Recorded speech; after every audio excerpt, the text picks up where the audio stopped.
28 degrés à l'ombre. Eh oui, il fait chaud.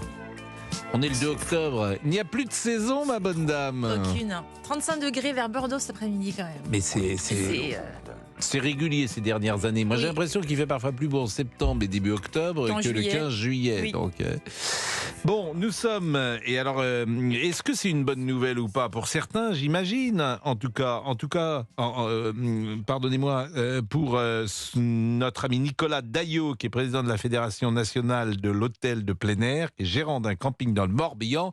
Ben, c'est vrai que j'imagine que c'est une bonne nouvelle, cette chaleur. Bonjour Nicolas. Oui, bonjour. Bonjour. Vous êtes, il y a combien de places habituellement dans votre camping? Alors, dans mes campings, j'en ai un qui fait 150 places et l'autre 300 places. Bon, et celui de 150 places, il se trouve où? Il se trouve à côté de Vannes, dans le golfe du Morbihan. Et il est quasiment sur la plage? Il est dans les terres? Alors, il est juste à côté du sentier côtier, à côté du centre-ville de Vannes également. Donc, il est plutôt placé de manière privilégiée. Bon, donc sur ces 150 places, combien de places sont prises à l'heure à laquelle nous parlons? Alors, ce week-end, on était complet parce qu'on avait en même temps le marathon de Vannes cumulé à la très belle météo. Donc, aussi bien pour les hébergements alloués sur place et mobil-home que pour les emplacements pour tentes et caravanes et camping-car également. Eh bien, c'était complet. Alors là, il y a une partie des clients qui sont partis, mais on a encore 40% d'occupation des emplacements pour camping-car et tentes, ce qui est une bonne nouvelle pour un début de mois d'octobre. Et d'habitude, vous fermez quand votre camping? Alors, pour la partie camping, on ferme fin octobre. Chaque année? Et chaque année, oui, tout à fait. Bon, mais évidemment, vous êtes tributaire de la météo. Et oui, tout à fait. Alors, comme toute la profession, et c'est vrai que finalement, cette belle météo qu'on a cette année, mais vous le disiez d'ailleurs, qu'on pressent et qu'on observe depuis un certain nombre d'années, est un fait nouveau sur le plan touristique, à tel point d'ailleurs que quand on regarde les chiffres même nationaux, au-delà de mon cas personnel, le mois de septembre, et le mois d'octobre évidemment s'inscrit dans le sillage du mois de septembre, le mois de septembre est le mois qui a progressé le plus au cours des 10 dernières années, puisqu'en 2010, il pesait 6,5% du volume global de fréquentation des campings français pour toute la saison, et maintenant il est pas loin des 11%. Donc c'est un mois qui a véritablement gonflé. Et le mois d'octobre, qui était un tout petit mois particulièrement ridicule, à tel point d'ailleurs que l'INSEE ne mesure même pas aujourd'hui la fréquentation du mois d'octobre. Oui. Si les températures venaient à se confirmer, il faudra sans doute que l'INSEE mesure le poids que ça représente, ne serait-ce que pour les vacances de la Toussaint, qui grossissent d'année en année, sans qu'on ait de chiffres précis. Mais c'est vrai que cette saison-ci va donner envie aux retraités, aux personnes sans enfants, de partir à cette période-ci, parce que c'est moins cher d'une part, et c'est plus calme d'autre part, et avec une telle météo, c'est C'est vrai que là, à Vannes, aujourd'hui, il y a 25 degrés, demain, il y aura 21 degrés, le week-end est annoncé samedi, dimanche, alors les matinées seront peut-être fraîches, 10 degrés le matin, mais 25 degrés dans la journée. Samedi prochain et dimanche prochain à Vannes, il va faire un temps magnifique. Il ne fait parfois il ne fait pas 25 degrés le 15 juillet et on sera le 7 ou le 8 octobre.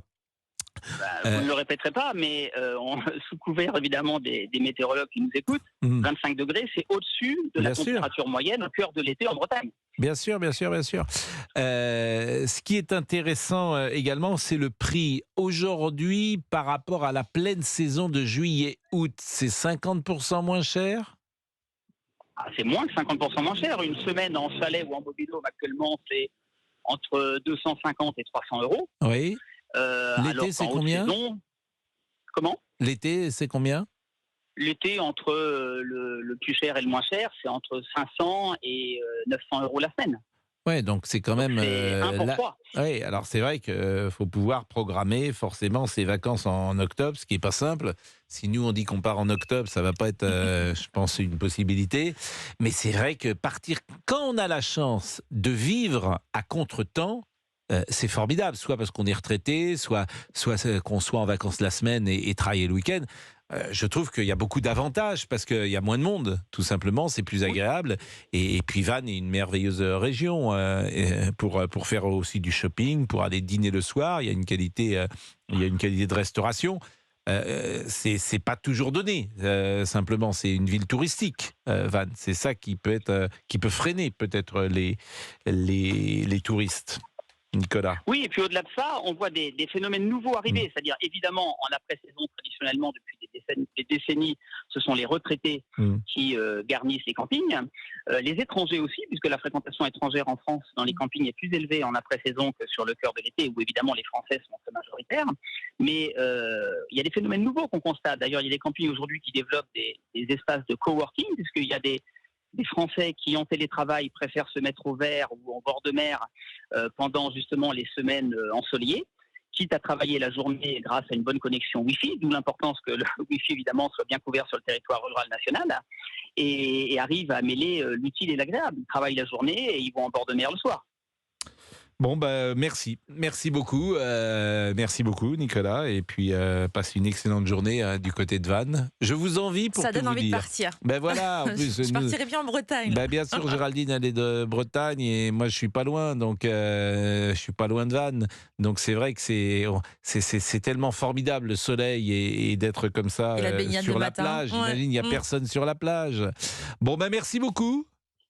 Passez une bonne journée. Merci beaucoup. Il est 12h44 et on va parler de Mick Jagger. Pascal Praud sur Europe. Il ne veut pas donner, il refuse de léguer toute sa fortune à ses 8 enfants, ce qui est quand même pas très sympa, mais il leur a peut-être déjà donné beaucoup d'argent. Ils n'ont pas besoin de 500 millions de dollars pour vivre. Si, le chanteur pourrait léguer les droits du catalogue des Rolling Stones à des associations caritatives. C'est intéressant d'ailleurs parce que je ne sais pas sous quelle législation il est, mais en France, tu ne peux pas déshériter tes enfants. Aux États-Unis, tu le peux, peut-être en Angleterre, je ne suis pas un spécialiste. Aux États-Unis, tu peux donner toute ta fortune à ton chien, à ton chat, à n'importe qui. En France, tu ne peux pas déshériter. Il a donc suggéré ça dans une interview au Wall Street Journal. Il espère que cette donation fera un peu de bien dans le monde. Faut-il tout donner à ses enfants ? Ça dépend combien on a. Ça dépend combien on a d'enfants ou ça Non, ça dépend combien on a d'argent en fait. Mais on donne à ses enfants. Bien sûr. Ça me paraît quand même. Bon, nous sommes avec Elisabeth. Bonjour Elisabeth. Bonjour Pascal. Et merci d'être avec nous. Écoutez, moi je vais vous dire, il a raison ça. Pourquoi vous n'avez pas hérité de vos parents ? Non, c'est même pas question de ça, mais j'estime que c'est bien d'inculquer comme valeur à ses enfants qu'il faut travailler pour obtenir quelque chose. Lui, Mick Jagger, il s'est quand même, on va dire entre guillemets, vu l'âge qu'il a à 80 ans, il continue toujours de bouger, de faire des concerts, etc. À l'heure actuelle, c'est bien de savoir travailler pour obtenir quelque chose.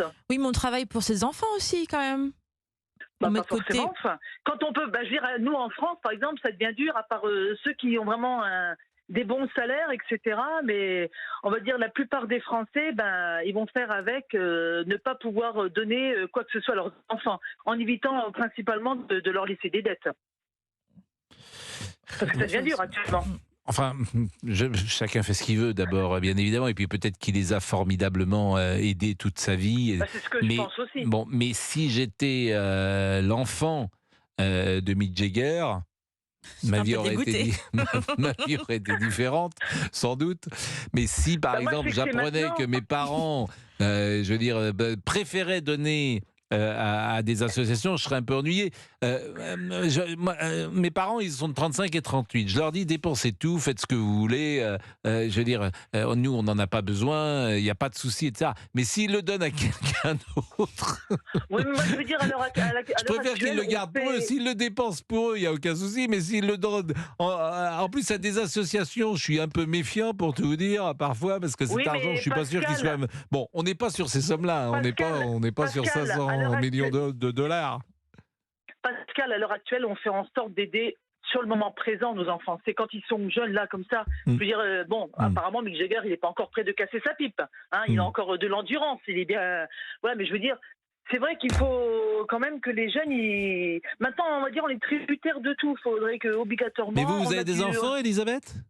J'ai des enfants, et malheureusement, on fait quoi ? Actuellement, on fait en sorte de les aider. Vous avez combien d'enfants ? 3 enfants. Bon, moi, je fais en sorte de les aider actuellement parce que comme on n'est pas propriétaire, on sait qu'on ne pourra pas leur laisser un patrimoine quand on va décéder. Ils ont quel âge, vos enfants ? 28, 26 et 18. Bon, ils bossent tous, 28, 26, ça travaille ? Les 2 aînés travaillent. Il n'y a que la Bon. petite dernière qui est À encore 18 ans, c'est étudiante. normal. Mais ils ont oui, c'est des CDI, ils ont un bon métier, ils sont bien armés pour la Oui. vie ou c'est compliqué? Ils ont tous les 2 un CDI. Pour l'instant, ça le fait. Donc, comme ils savent, mais Mais ils nous, on fait en gagnent sans sorte de- doute entre 1 500 et 2 500 euros par mois, parce que c'est la règle des jeunes débutants. Je trouve que les salaires sont très bas aujourd'hui en France. L'aîné, il touche 1600 euros net par mois. Ah oui. Le deuxième, il a la chance de travailler au Luxembourg, donc lui, il gagne 2400 euros net par mois. C'est Et bien, encore, ça, c'est un salaire- mais c'est un c'est salaire des. minimum. Bah oui, et celui qui gagne 1600 euros net, il vit où? Lui, il vit à Metz. Il a un petit studio. Ah oui. Voilà, il fait. Et son studio, puis, il le paye 400 ou 500 euros déjà, donc c'est vous qui Voilà, l'aidez. exactement. Eh ben non, et monsieur, quand il a commencé à travailler, il a mis de l'argent de côté et puis il s'est pris en charge. Il n'a jamais rien voulu demander. Quand il a fait ses études, il a fait en sorte de chercher une formation en alternance pour qu'on n'ait rien à payer.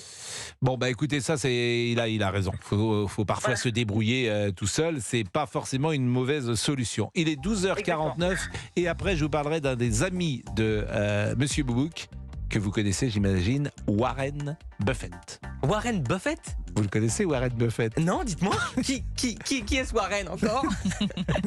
Mais dites-moi, mais c'est pas comme ça. Mais non, mais Warren Buffett, il disait qu'il ne faut pas donner trop à ses enfants au risque qu'ils ne veulent rien faire. Mais c'est surtout Warren Buffett, c'est le pape de la finance mondiale.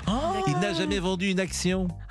Dès qu'il en achète, il la revend jamais. Moi, c'est ma mère qui gère les comptes. Et Je il connais pas achète Warren. toujours une action qu'il connaît. Il dit toujours, faut acheter quelque chose que je connais, qui a quelque chose de concret dans la société. Donc pour ça, il recommande toujours d'acheter des boîtes qui sont...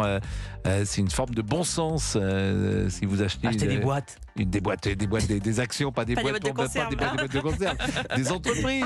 Comme Bernard Tapie, c'est Oui, ça? bon, Non il comprend rien. Bon, d'accord. Warren Buffett. Bon, pardon, Ça vous dit pardon. rien? Non, ça ne me dit rien. Non, non. Mais je vais Bon. méditer, là. Vous allez vous éditer. Méditer. Pardon. Il est 12h50. À tout de suite. Vous écoutez Pascal Pro sur Europe 1. Pour réagir et donner votre avis sur Europe 1, Rendez-vous sur la page Facebook de Pascal Pro.